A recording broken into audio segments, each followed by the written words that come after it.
और समय आ गया है कि हम लोग आज के इस वर्षावास समापन समारोह के अवसर पर धर्मदेशना को सुने, जो कि बहुत ही महत्वपूर्ण है। तो आज हमारे बीच में भंते लोकपाल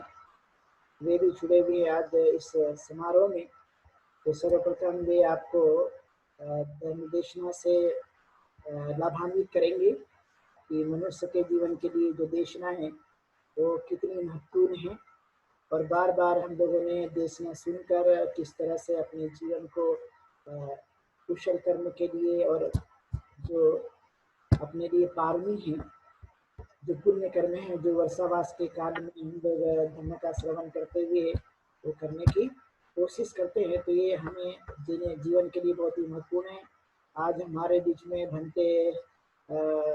वेनरेबल अचीना, ये म्यांमार के हैं, लेकिन ये हमारे यहीं पर सुधारती यूनिवर्सिटी में भी हमारे कैंपस में हमारे साथ ही रहते हैं। भंते वप्पा भंते भी ये हमारे साथ जुड़े हैं। तो इस तरह से सभी भंते लोग भी आज इस समारोह में शामिल हुए। तो मैं सर्वप्रथम चाहूँगा कि भंते लोकपाल आज अपनी देशना देके आप सभी लोगों को वे लाभान्वित करें वर्षावास के समापन समारोह के अवसर पर। भंते लोकपाल जी अनम्यूट कर लीजिए। हेलो। ठीक है। हाँ चंद्रकीर्ति जी, आवाज आ रहा है? हेलो। हाँ आवाज आ रही है। ओके ठीक। तो वर्षावास समापन के अवसर पर और वर्षावास प्रारंभ से लेकर वर्षावास समापन तक जिस तरह से कार्यक्रम का आयोजन भदंता चंद्रकीर्ति जी द्वारा किया गया था, उसी तरह महिला सशक्तिकरण संघ के द्वारा इस कार्यक्रम को सफल बनाए रखने में उनका बहुत बड़ा योगदान है। बहुत से जिसमें उपासक और उपासिकाएं जुड़े हुए हैं। इसलिए सर्वप्रथम मैं आप सभी लोगों को वर्षावास समापन के अवसर पर बधाई देता हूं कि आप लोगों ने बहुत ही अच्छी तरह से कार्यक्रम का आयोजन किया। इसी तरह से यहाँ पर जुड़े हुए अन्य भिक्षु संघ और उपासक और उपासिकाएं, जैसे कि आप सभी जानते हैं कि वर्षावास का महत्व बौद्ध धर्म में बहुत ही महत्वपूर्ण है, जिसमें भगवान बुद्ध ने ज्ञान की प्राप्ति करने के पश्चात, बुद्ध होने के पश्चात में अपना संपूर्ण जीवन मानव के कल्याण के लिए, मानव के हित के लिए, मानव के सुख के लिए दिया था, जिसमें हम लोग बहुजन हिताय बहुजन सुखाय लोकानुकंपाय, इस तरह से जो पाली वचन आता है, जिसमें धम्मचक्र प्रवर्तन में इस सूत्र का उपदेश हमें मिलता है। तो भगवान बुद्ध के मन में हमेशा, जब तक उनका महापरिनिर्वाण नहीं हुआ, अंतिम समय तक उन्होंने मनुष्य के कल्याण के विषय में ही सोचा था, और वे ही चाहते थे कि प्रत्येक मनुष्य सुखी और शांति के साथ में कैसे जीवन जिए। इस तरह से उनका हमेशा ध्येय रहा है, और उन्होंने यही काम जो है अपने भिक्षु संघ भिक्षुणी संघ के माध्यम से भी किया है।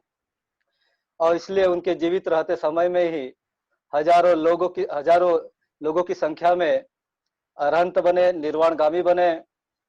जो बौद्ध धर्म के जो 4 प्रमुख जो अवस्थाएं होती है, जिसमें श्रोतापन्न आता है, सगदागामी आता है, अनागामी आता है और अरहंत आता है,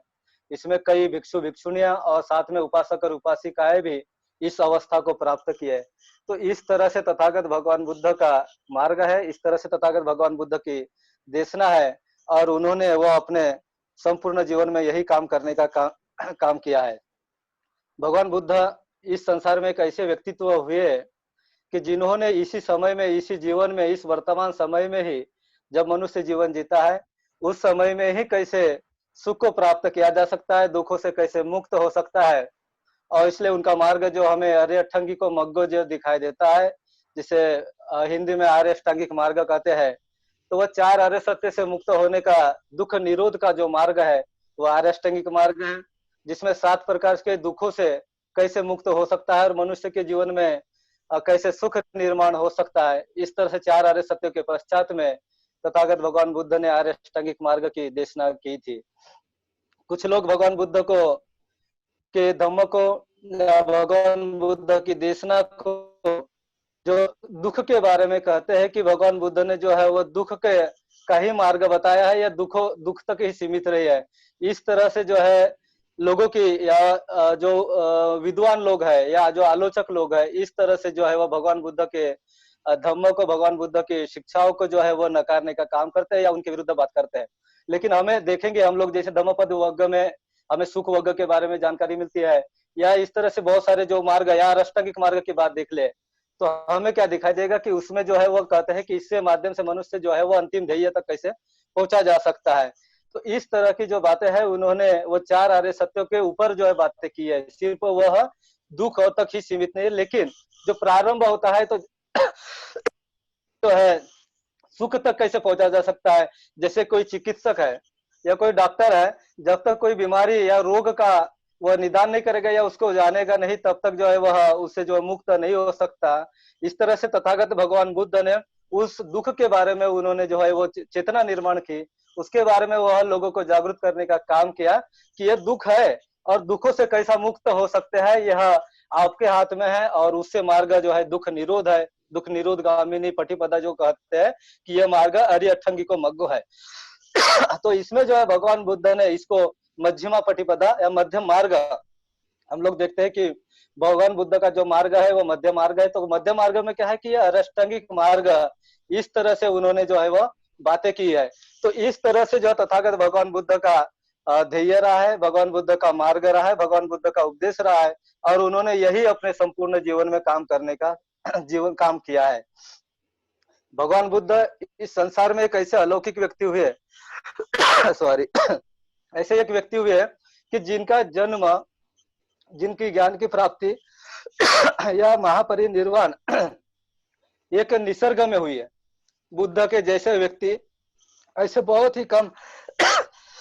सॉरी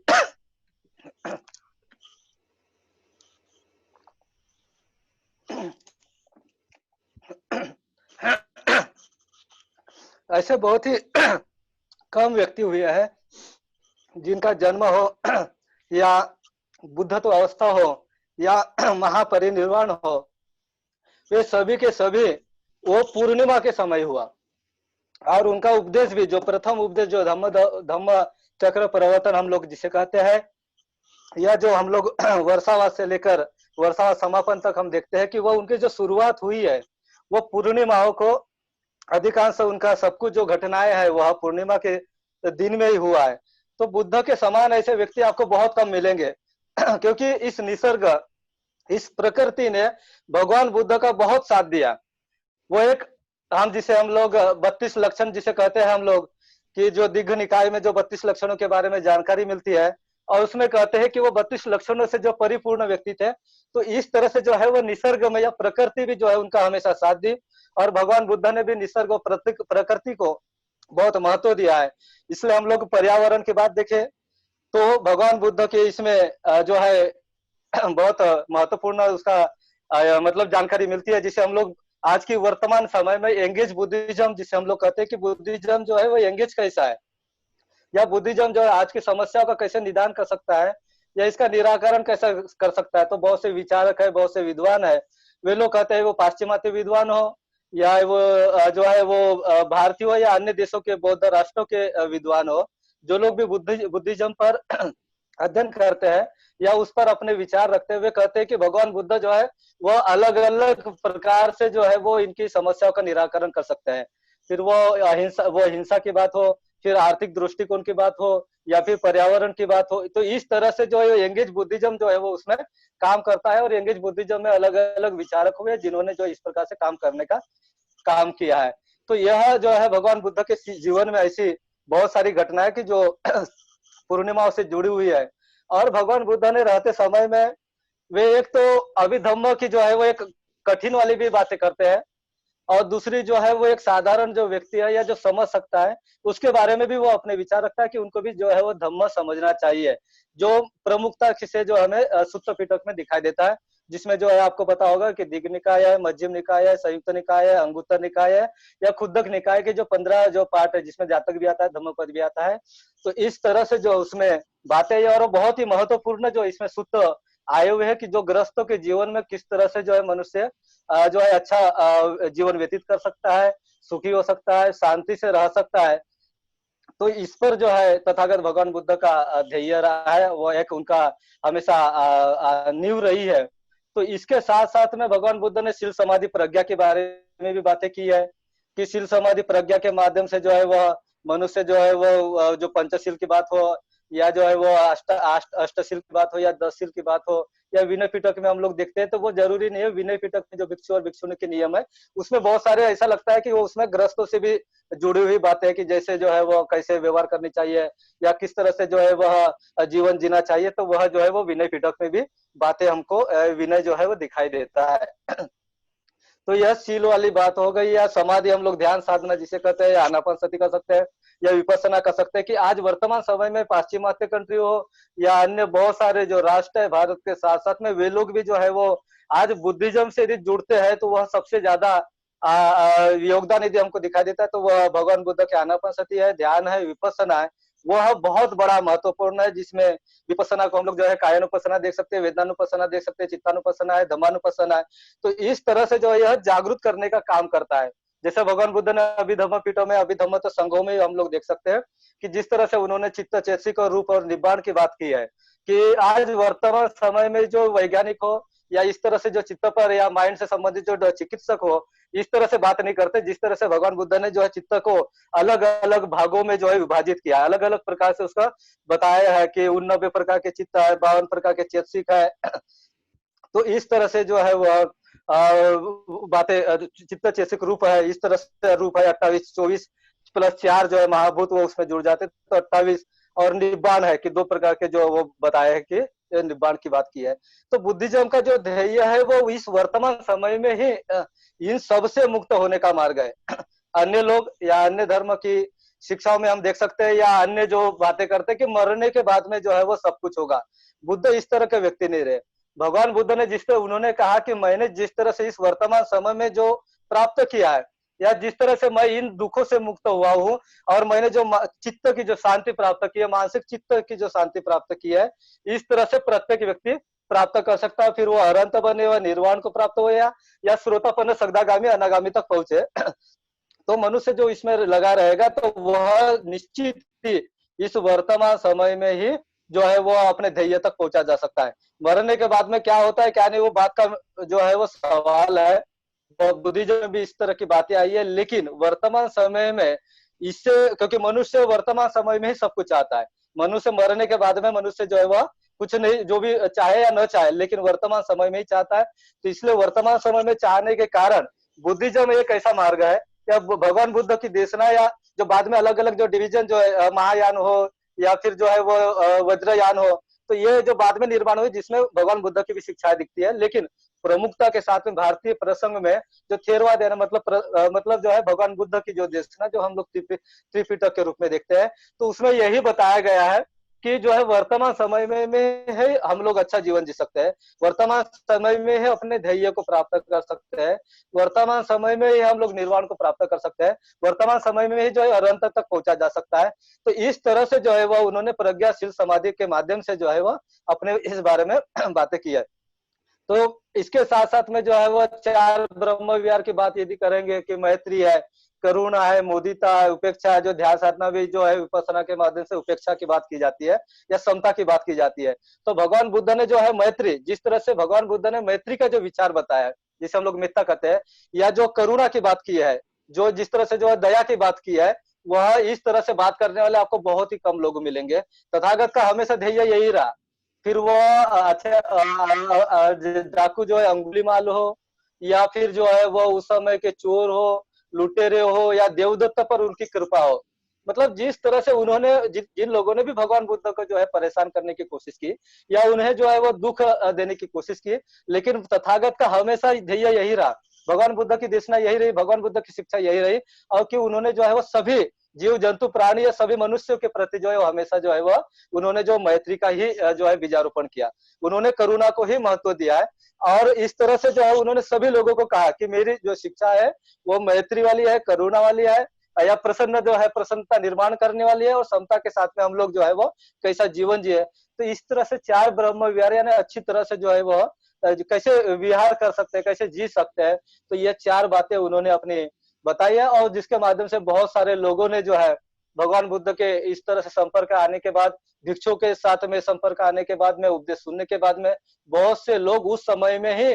कई लोग जो है वो सैकड़ों लोग अरंत, हजारों लोग जो है अरंत बने। और साथ साथ में उपासक और उपासिका जो ग्रस्त थे, अन्य अन्य विचारों को मानने वाले थे, जिसमें जो है वो गया काश्यप, नंदी काश्यप,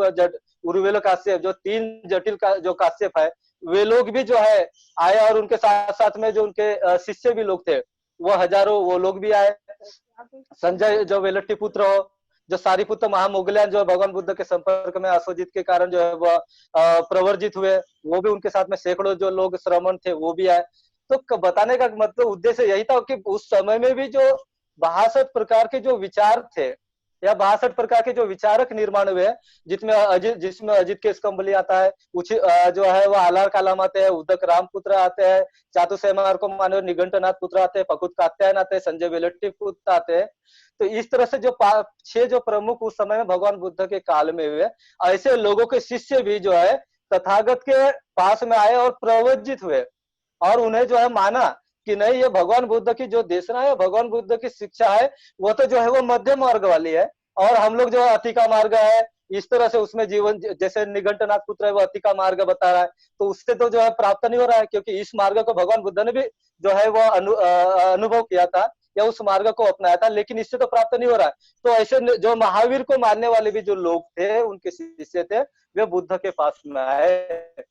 और बुद्ध के पास में आने के बाद में जो है वो भी कई लोग भिक्षु भी बने और गृहस्थ भी रहे। तो ऐसे बहुत सारे लोग जो है दूसरे संघ के जो लोग या दूसरे जो है वो संप्रदाय के लोग भी भगवान बुद्ध के पास में आए, और बुद्धिज्म के बुद्ध धम्म संघ में वह दीक्षित होने का भी काम उन्होंने किया है। तो इस तरह से जो है भगवान बुद्ध ने जो है मनुष्य को एक तरह से जो है नया मार्ग दिया था, और इस नए मार्ग से जो है लोगों में चेतना निर्माण हुई, और लोगों में चेतना निर्माण होने के बाद में जो है उन्होंने समझा कि नहीं, बुद्ध का मार्ग ही जो है एक बेस्ट माध्यम है, और इससे जो है मनुष्य हम लोग जो है अच्छी तरह से जीवन जी सकते हैं। तो और आज के समय में, वर्तमान समय में हम लोग मानव अधिकार की बात देखते हैं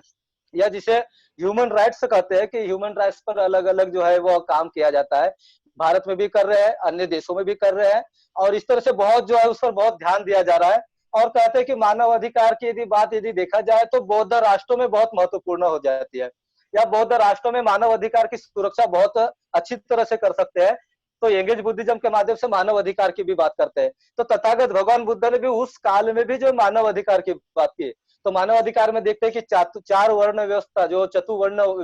जो सिस्टम पद्धति थी, तो उसमें भी जो लोग जो है वो गुलाम थे, या उस प्रकार से जो दबाया जाता था, या जिस तरह से उन्हें गुलाम बनाया जाता था, तो तथागत ने उन्हें कैसे मुक्त करने का काम किया। और तथागत ने उन्हें जो है वो कहा कि जो चार वर्ण व्यवस्था, जिसमें जो है ब्राह्मण कहते हैं कि महम श्रेष्ठ है, क्षत्रिय कहते हैं हम श्रेष्ठ है, या ये बाकी लोगों को कनिष्ठ समझते हैं, तो भगवान बुद्ध कहते हैं कि ये जो है वो जो सभी लोग हैं वो कैसे जो समान हो सकते हैं। तो उस समय में उन्होंने जो है वो सभी को समान मानने का काम किया, जिसमें जो फिर वो उस समय भंगी का काम करने वाले हो, नाई का काम करने वाले हो, या खेती किसानी का मजदूरी का काम करने वाले हो लोग हो, या जो वैश्य हो, वैश्या के रूप में जन्म हुआ हो, उनको भी अम्रपाली हो, या फिर वो सालवती पुत्र जो जीवक की बात में हो, या नाई उपालिका की बात हो, या भंगी सुनीत की हो, अछूत सोपाक हुआ है, सुप्रिय हुआ है, या कुष्ठ रोगी की बात हो। तो इस तरह से तथागत ने जो है वो सभी लोगों को जो है अपने संघ में लाने का काम किया। भगवान बुद्ध का संघ मतलब जो है वो सुपटिपन्नो सावक संघ हम लोग जिस प्रकार से कहते हैं, उजीपटिपन्नो। तो इस तरह से जो संघ जो है इस तरह का काम होता है, मतलब संघ जो है वो सभी को समान देखता है, सभी को जो है समानता के रूप में मानता है, सभी को जो है वो लिबर्टी के रूप में मानता है, इक्वलिटी के रूप में मानता है। तो हम जिस प्रकार से जो कहते हैं कि ये जो समता स्वतंत्र बंधुत्व की बात करते हैं, तो ये भगवान बुद्ध की देशना में आती है, या भगवान बुद्ध की शिक्षा में आती है, जो हम लोग त्रिपिटक के रूप में देखते हैं, या महायान की भी बात करें तो वहां पर भी बात आती है, और वज्रयान की बात करें तो उसमें भी ये बातें सब दिखाई देती है। तो भगवान बुद्ध ने जो है वो सब लोगों को एक मतलब एक स्थान पर या सभी को समान मानकर काम करने का काम किया। और प्रमुखता के साथ में हम लोग देख सकते हैं कि तथागत ने बहुत से लोग जानते नहीं है, बहुत से भिक्षु लोग जानते हैं जो या धम्मों पर जिसका अध्ययन अध्यापन है, वो लोग जानते हैं कि भगवान बुद्ध ने चिकित्सा की भी बात की है। इस बात को हमको समझने की आवश्यकता है कि भगवान बुद्ध एक वैद्य थे, जिसे हम लोग भेषज गुरु कहते हैं, या भेषज, वो पाली भाषा में भेषज आता है, भेषज आचार्य है। तो इस तरह से तथागत ने उस काल में जो भी भिक्षु और भिक्षुणी अधिकांश जो है रोगी होते थे या जो है वो बीमार होते थे, तो भगवान बुद्ध ने उन्हें भी जो है अलग अलग प्रकार से औषधि बताई है। बहुत से लोग नहीं जानते इस बात को, लेकिन ये बहुत बड़ा मतलब बुद्धिज्म में या जो है क्या कहेंगे कि इसे भगवान बुद्ध की शिक्षाओं को आगे बढ़ाने का काम या संघ को आगे बढ़ाने का काम इस भैषज ने भी किया है। फिर आचार्य जीवक हो,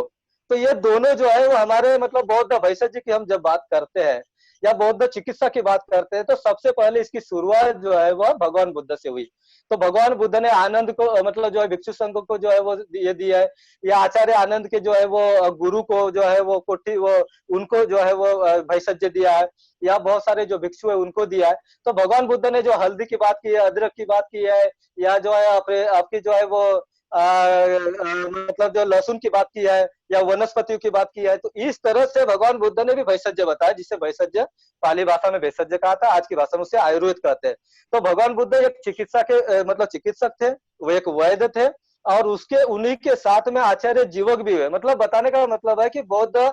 जो धर्म को आगे बढ़ाने में जो है बौद्ध भैषज का बहुत बड़ा योगदान है, आचार्य जीवक का बहुत बड़ा योगदान है, जो कि एक सालवती नाम की एक जो है वो गणिका थी, जो एक जो है वो राजगृह की रहने वाली थी, और उसके पुत्र उसके पेट से जो है वो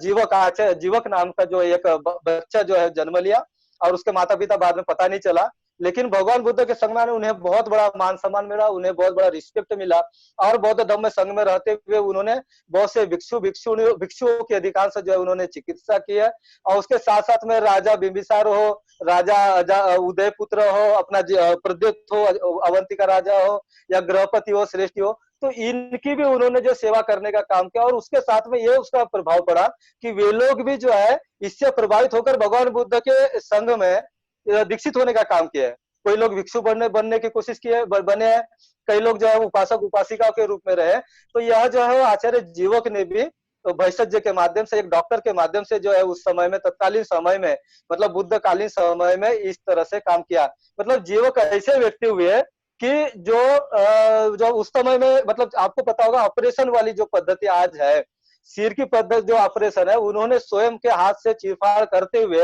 वहां से जो कीड़े जो भी होते थे सिर के अंदर में, उसको निकालते हुए घी के साथ में दूसरी दवाई औषधियों का जो है आंवले के माध्यम से जो है उन्होंने जो है वो औषधि तैयार की और वहां पर लगाया। उसके बाद में उसका जो है उसको सफलता के साथ में उसकी जो है सिलाई की, और वो एक उसको जो है मजबूती के साथ में उसको एक स्वस्थ कर दिया।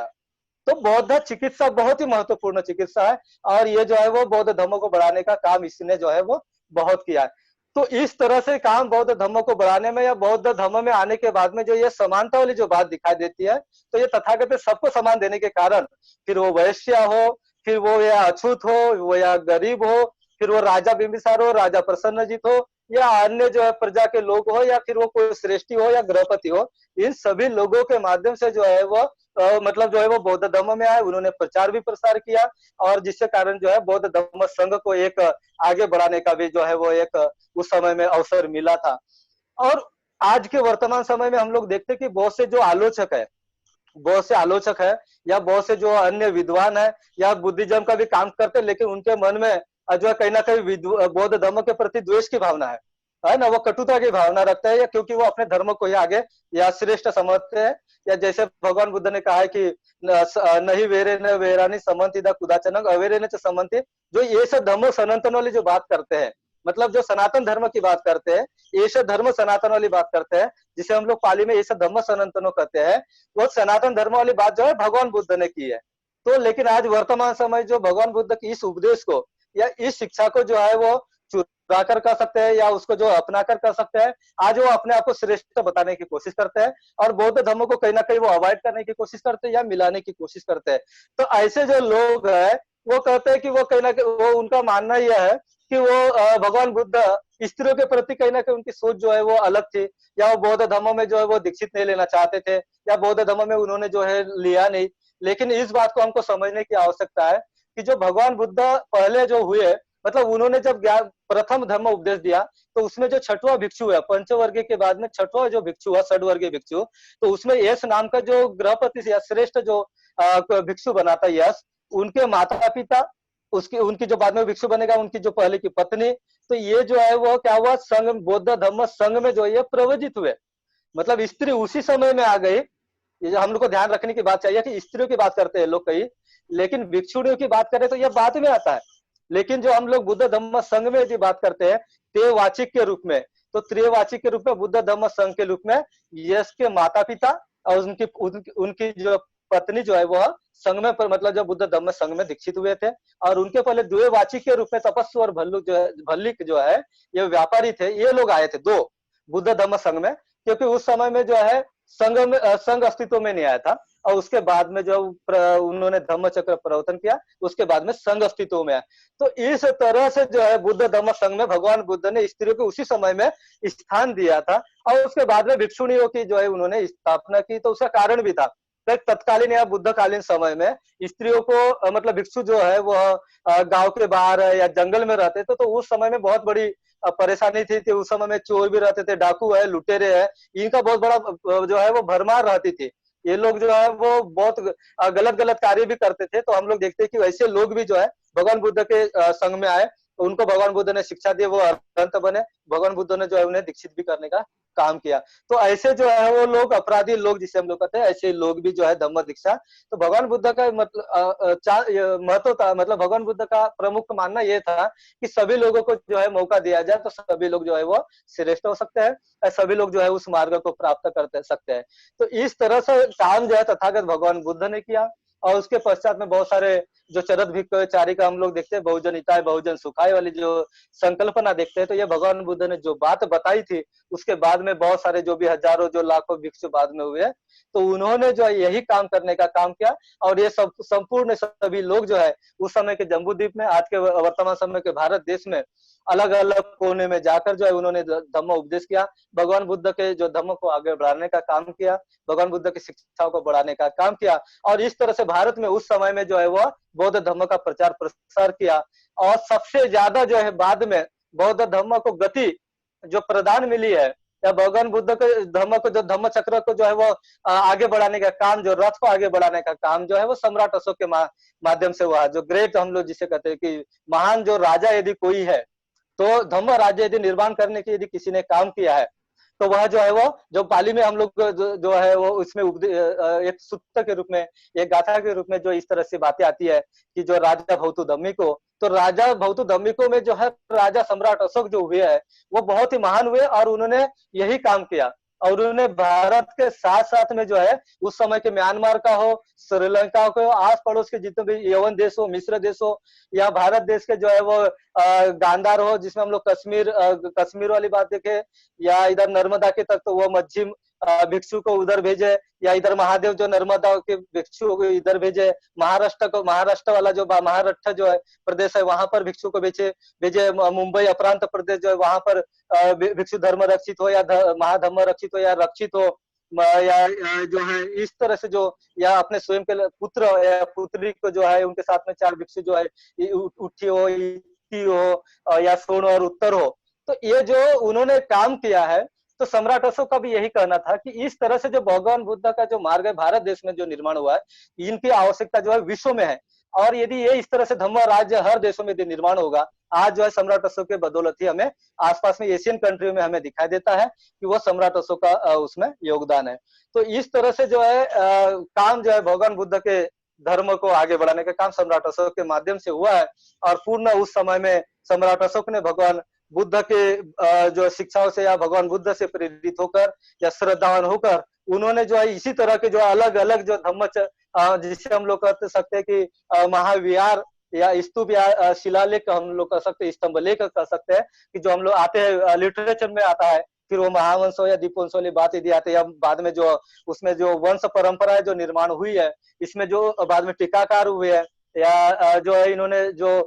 बाद में विद्वान बौद्ध विद्वान हुए उन्होंने लिखने की कोशिश की है। तो उन्होंने बताया है कि इस तरह से जो है वो कहते हैं कि सम्राट अशोक ने, या उन्होंने शिलालेखों में भी बताया कि भगवान बुद्ध ने जहाँ जन्म लिया, जहाँ उपदेश दिया, जहाँ उनके ज्ञान के या बुद्ध तो हुए, ऐसे स्थानों पर उन्होंने जो है स्तंभ लेख भी बनाए, महाविहार भी बनाए, चैत्य भी बनाए। तो उन्होंने उस समय बताया। बुद्ध के बारे में जानकारी सब कुछ हमें इतिहास में मिलती है, लेकिन जो लोग बाद में जो हुए या बाद में, या जिन्हें महान बनाने की कोशिश करते हैं, या जिन्हें महान बताया जाता है, ऐसे लोगों के बारे में न तो इतिहास में मिलता है, न तो ऐसी कोई सच्चाई मिलती है, लेकिन उनका प्रचार प्रसार करते हैं। तो इस तरह का काम सम्राट अशोक के माध्यम से हुआ है। और उन्होंने बताया यदि वो काम नहीं करते तो भारत में आज हमें नहीं मिलते। तो ये हम लोग जो है वो